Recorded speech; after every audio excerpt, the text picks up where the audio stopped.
I'm going to tell you why steam goes up, apple falls down, why a dead body floats in water and a living body sink. What is the action and reaction force as explained by Newton? Why apple falls down and steam goes up? I have a tennis ball. This is very light in weight. If I release this ball, it will fall down. As you can say, it is falling down. You know, the surrounding of this ball is air and it is denser than air, so it is falling. If I release the same ball inside another medium, if I change the surrounding medium, just like I release the same ball in water, what happened? Let's see. I have taken the water inside this tumbler. I release the same ball. Do you think gravity is absent there? No. Earth is pulling the ball with the same force, but it will not go down. You can see I'm just releasing the ball.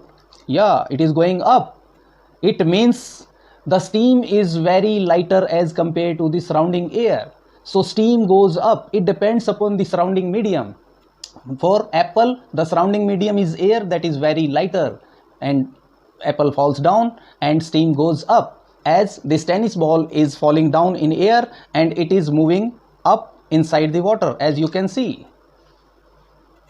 If we do not work out, we do not try to swim, we sink in the water, but the dead body floats on the surface of water. What is the reason? Let's understand with the help of one more activity. I have this metal weight. This is iron, made up of iron.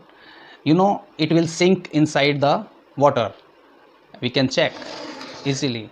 If I release it, it will sink.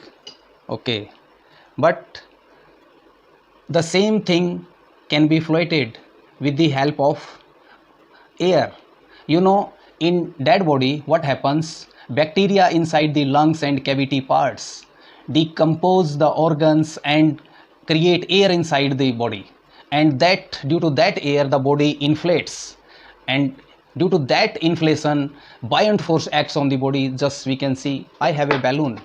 If I tie this weight with this balloon, it will not let this weight sink inside the water. We can just check.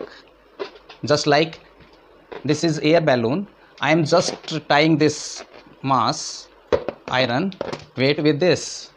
Now let's check what is the change.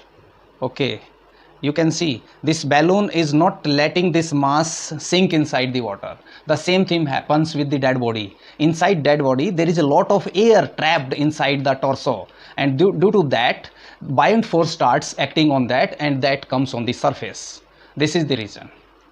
The action and reaction force as given by Newton's third law, very popular law, action and reaction are equal and opposite. To understand this, let's do one more activity. I have a spring balance. You can see this spring balance is used to measure the weight of the body. If I hang this slotted weights, it is giving the reading. You can see the weight of this slotted weights is 140 grams. Okay, now I have a digital balance also. You can see this is the digital balance. Let's set it 0. Okay, and I place this tumbler having water over it. It is giving the reading, the weight of this tumbler along with water, it is 1782.3 gram. Okay, now if I immerse this slotted weight inside this water and hang it simultaneously with the help of spring balance, can you tell, will the reading of both scales will increase or decrease, or in one scale it will increase, in one scale it will decrease? Let's check. You can see I am hanging this slotted weight again with the help of spring balance, but now the weights are inside the water, and you can see the reading of this digital balance, it has increased from 1782.3 to 1799.1 gram. And now the scale, this spring balance is showing the decrease in reading. And what is the reading? You can check, it is 120 gram. Almost there is a decrease in the weight of this shown by the spring balance, 20 gram. But simultaneously there is an increase shown by the digital balance. So on this slotted weights, the water in contact with this slotted weights, there is an action that is reflected by the spring balance, so its weights is decreasing, and the reaction which is shown by the digital balance, the same reaction, that's why its weight is increasing. So action and reaction always acts on different body but in opposite directions. Thank you.